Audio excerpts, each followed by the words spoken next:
નમસ્કાર વિદ્યાર્થી મિત્રો, મારી યુટ્યુબ ચેનલ સંજય પટેલમાં આપ સૌનું હાર્દિક સ્વાગત છે. મિત્રો, આજના વિડીયોની અંદર આપણે ધોરણ 4 વિષય છે કુહુ ગુજરાતી, જેનો પાઠ 8મો, જેનું નામ છે ટમેટાની દડી રમે દાદા દાદી. આ પાઠના ભાગ 2 ની અંદર આજે આપણે પાઠ સમજૂતી અને તેના પ્રશ્ન જવાબો વિશે શીખવાના છીએ. વિદ્યાર્થી મિત્રો, જો તમે મારી ચેનલમાં નવા હોય તો મારી ચેનલને જરૂરથી સબસ્ક્રાઇબ કરો. વિડીયો સારો લાગે તો લાઇક કરો, શેર કરો અને બેલ નોટિફિકેશન ઓન કરો, જેથી મારા આગળના નવા વિડીયો પણ આપને મળતા રહે. તેમજ વિદ્યાર્થી મિત્રો, આ પાઠની PDF જોવા માટે પ્લે સ્ટોરમાં જઈ અમારી એપ્લિકેશન વિશ્વગુરુ સ્ટડી 1-12 ગુજરાતી ડાઉનલોડ કરી તમારા મોબાઈલમાં ઇન્સ્ટોલ કરો. જે તમે શરૂ કરશો તો તમને આ પ્રકારે જોવા મળશે, જેમાં બધા ધોરણની અંદર ધોરણ બતાવશે, ધોરણ પસંદ કરશો એટલે વિષય બતાવશે, વિષય પસંદ કરશો એટલે પાઠનું નામ બતાવશે. જેમાં વિડીયો ઉપર ક્લિક કરશો તો વિડીયો જોવા મળશે અને PDF ઉપર ક્લિક કરશો તો તમને PDF જોવા મળશે. તો આશા રાખું છું અમારી એપ્લિકેશન આપ સૌને ગમશે. જરૂર ડાઉનલોડ કરજો, જે એકદમ ફ્રી છે. તો ચાલો મિત્રો, હવે શરૂ કરીએ પાઠ 8મો ભાગ 2.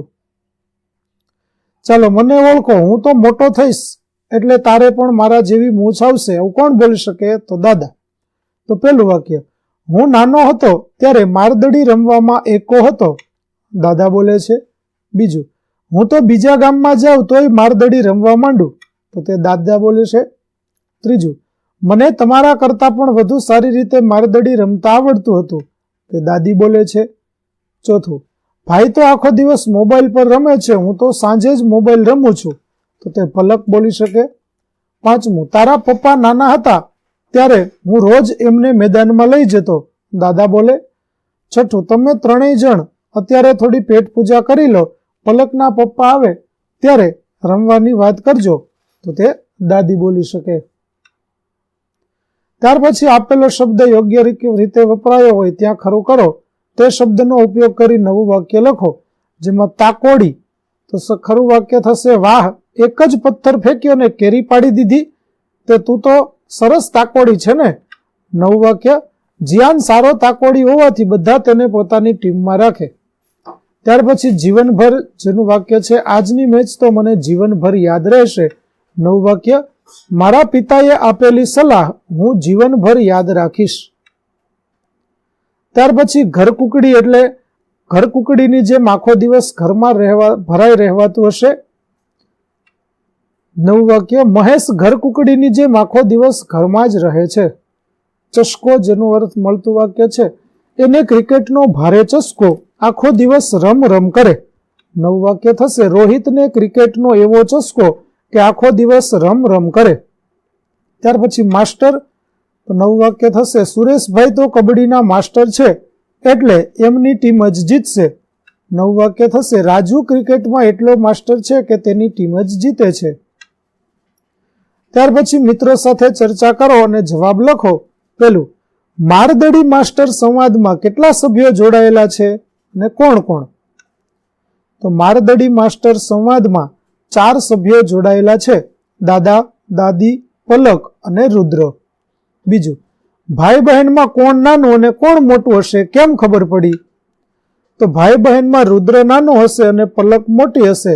સંવાદમાં મોટા ભાગના પ્રશ્નો રુદ્ર પૂછે છે, જ્યારે પલક ઉત્તર આપે છે. તેથી કહી શકાય કે પલક મોટી હશે અને રુદ્ર નાનો હશે. ત્રીજું, મારદડી રમતમાં વિજેતા કોણ કહેવાય? તો મારદડી રમતમાં જે છેલ્લે દડો મારીને હરાવે તે વિજેતા કહેવાય. પાંચમો, દાદીને મારદડી રમતમાં ક્યારેય દડો વાગ્યો નહીં હોય. આ વિધાન સાચું છે કે ખોટું? શા માટે? તો દાદીને મારદડી રમતમાં ક્યારેય દડો વાગ્યો નહીં હોય, આ વિધાન ખોટું છે. કારણ કે દાદી જબરા તાકોડી હતા એટલે જેને તાકે તેને પાડી જ દેતા, પણ એથી એમને રમતમાં ક્યારેય દડો વાગ્યો નહીં હોય એમ કહી શકાય નહીં. ત્યાર પછી છઠ્ઠું, ઘરની બહાર મેદાનમાં રમવી પડે તેવી કઈ કઈ રમતોના નામ આ સંવાદમાં આવે છે? તો ઘરની બહાર મેદાનમાં રમવી પડે તેવી આ સંવાદમાં આવતી રમતોના નામ ક્રિકેટ, ફૂટબોલ, પકડદાવ, મારદડી, ગિલ્લી દંડો, આંબલી પીપળી વગેરે.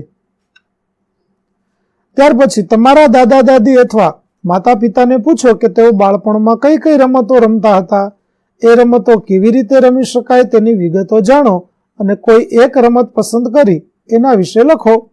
ચાલો સૌપ્રથમ આપણે રમતનું નામ જે આપણે જાણકારી મેળવી છે તેની ઉપરથી આપણે જવાબો જોઈએ તો રમતનું નામ છે લંગડી. ખેલાડીઓની સંખ્યા 7, 9 કે 11 હોઈ શકે. મેદાનનું માપ તો સંખ્યા ઉપર આધારિત વર્તુળાકાર મેદાન હોય છે. સાધન સામગ્રી તો કંઈ પણ સાધનની જરૂર પડતી નથી. રમવાની રીત એક પગે લંગડી લેવાની અને દાવ લેનાર જેને અડે તે આઉટ થાય. આઉટ ક્યારે થવાય તો લંગડી લેનાર જેને અડકે તે આઉટ થાય. હવે રમત પૂરી થયેલી ક્યારે ગણાય તો સમય મર્યાદામાં કેટલા ખેલાડી આઉટ થાય તે પરથી બંને ટીમને દાવ લેવાનો હોય છે. અને તમને આ રમત ગમી શા માટે તો હા, કસરત થાય અને ગમ્મત થાય એટલા માટે મને આ રમત ગમી. ત્યાર પછી અહીં લીટી કરેલા શબ્દો શાના વિશેના છે તે કહો. જે ખેલાડી રમતા હોય તે મેદાનના પાટાની અંદર રહે, બાકીના બહાર જાય. બીજું, ધાબા ઉપર પતંગ ચગાવવાની મજા પડે. ત્રીજું, 2 કોથળાની વચ્ચે મારો હાથ ફસાઈ ગયો. ચોથું, સસલાભાઈ તો દોડીને બધાથી આગળ થઈ ગયા. વિદ્યાર્થી મિત્રો, લીટી દોરેલા શબ્દો છે તેના ઉપર ખાસ ધ્યાન આપજો. ત્યાર પછી, શિયાળવી બહેન આળસુ હતા તે બધાથી પાછળ રહી ગયા. છઠ્ઠું, મારા પુસ્તકો એવી રીતે ગોઠવ્યા છે કે દરેક પાઠ્યપુસ્તકની નીચે એ વિષયની નોટબુક હોય. સાતમું, ઘરની અંદર શું કામ બેસી રહેવું, બહાર નીકળીએ તો ભીંજાવાની પણ મજા પડે ને. આઠમું, આપણા વર્ગખંડની અંદર કઈ કઈ વસ્તુઓ લાકડાની બનેલી છે.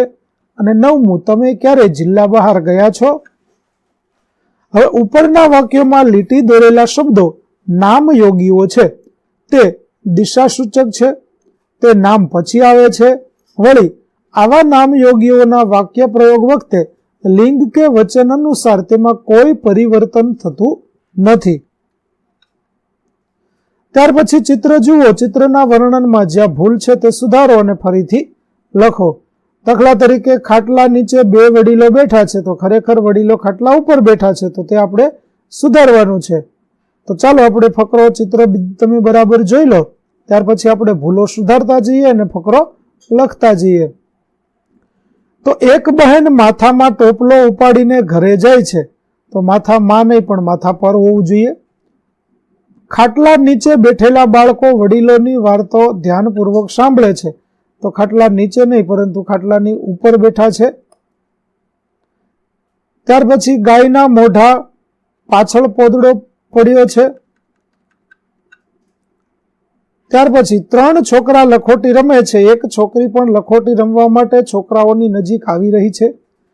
છોકરાઓની આગળ નહીં પરંતુ પાછળ ગાય બાંધેલી છે, તેથી છોકરાઓને બીક લાગતી નથી. કૂકડો નીચે જોઈ રહ્યો છે નહીં પરંતુ સામે જોઈ રહ્યો છે, જ્યારે મરઘી વચ્ચે નહીં પણ સામે જોઈને ચણે છે. નિરણકુંડ ઉપરથી નહીં પરંતુ અંદરથી ગાય ખાણ ખાય છે. નિરણકુંડની વચ્ચે નહીં પરંતુ નજીક 3 ઈંટ મૂકેલી છે. ખાટલા વચ્ચે નહીં પરંતુ ઉપર બેઠેલા છોકરા વિચાર કરે છે કે હમણાં કોઈક આવીને લોટામાંથી માટલામાં પાણી કાઢીને આપે તો સારું, તેની જગ્યાએ માટલામાંથી લોટા વડે પાણી કાઢી આપે તો સારું. આ પ્રકારે આપણે જે જગ્યાએ શબ્દ સુધારવાનો છે તે શબ્દ આપણે ઉપર લખ્યો છે, તમારે તે શબ્દ સુધારવાનો રહેશે. તો વિદ્યાર્થી મિત્રો, અહીં આપણે પાઠ 8 નો ભાગ 3 છે તે પૂરો કરીએ છીએ.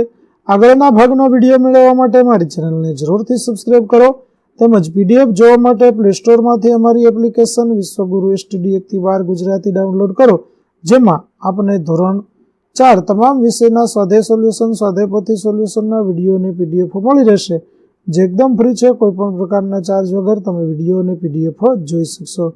આશા રાખો અમારી એપ્લિકેશન આપને ગમશે. જરૂર ડાઉનલોડ કરજો. ફરી મળીશું નવા વિડીયો સાથે. ત્યાં સુધી આવજો.